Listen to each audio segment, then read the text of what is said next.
legislation, of course, continues to be extraordinarily important to AGA and to the natural gas industry. And with the return of the Congress in September,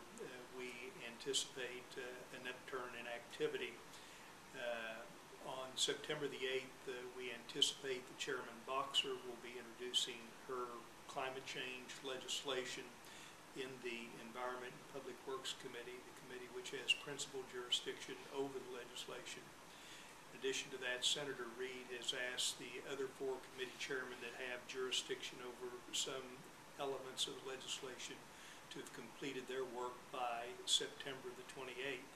Incidentally, in that regard, I would make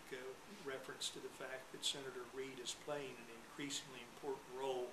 in the development of the climate change legislation, which is quite different from the situation that existed last year, in which Chairman Boxer had virtually unfettered control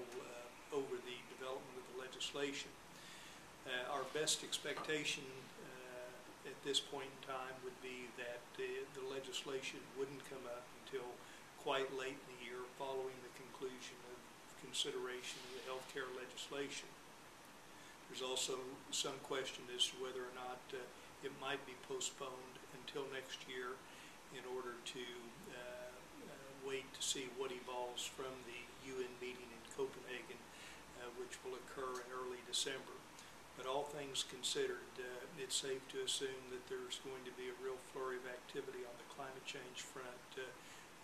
beginning within the next 30 days, and we'll all clearly be fully engaged in trying to ensure that we are able to position the natural gas industry as favorably as possible from a strategic standpoint as deliberations move forward.